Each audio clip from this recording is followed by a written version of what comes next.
Cette semaine, le pèlerin braque les projecteurs sur ses parents, montrés du doigt parce qu'ils ne savent plus comment tenir leur progéniture, notamment lors des émeutes de l'été dernier.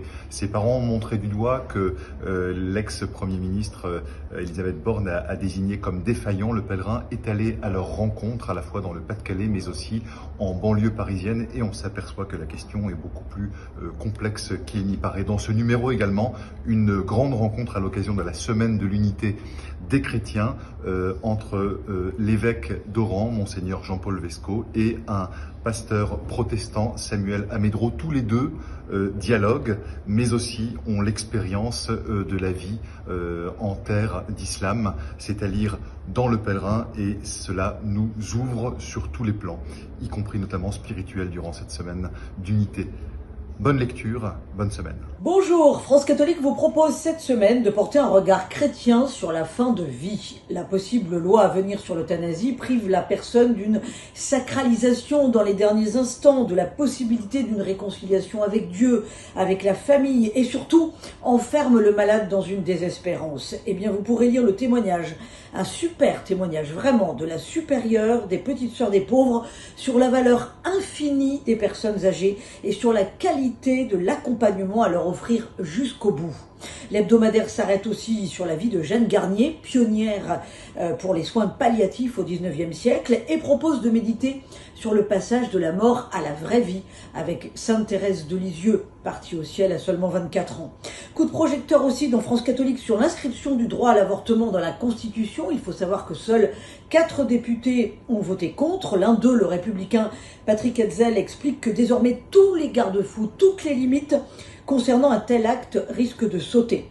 Enfin, vous retrouvez comme chaque semaine le bloc-notes de Gérard Leclerc, consacré à l'historien Emmanuel Todd, qui nous prédit la défaite de l'Occident, et puis le Tour de France des sanctuaires mariaux, halte en Haute-Savoie, près de Rumilly, à Notre-Dame de l'Aumône, lieu de pèlerinage pour implorer la Vierge Marie depuis le XIIIe siècle.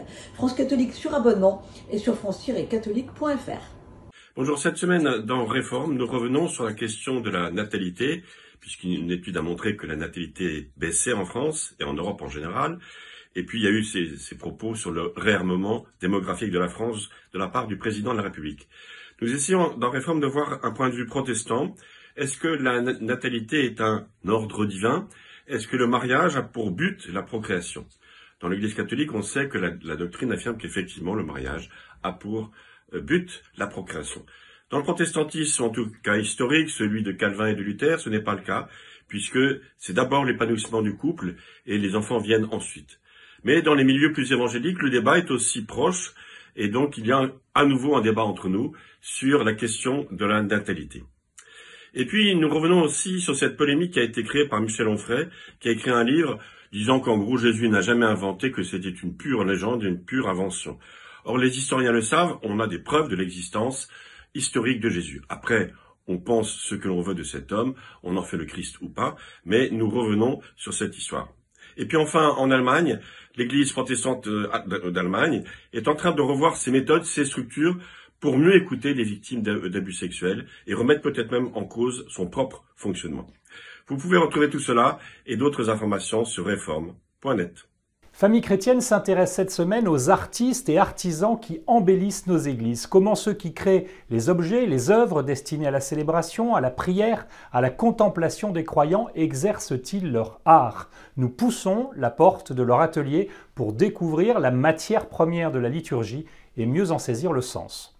Les Jeux Olympiques à Paris, en août prochain, menacent-ils les sans-abri qui vivent dans la capitale? Des associations tirent en effet la sonnette d'alarme à 6 mois des JO, craignant que certains fassent les frais de ce grand rendez-vous sportif.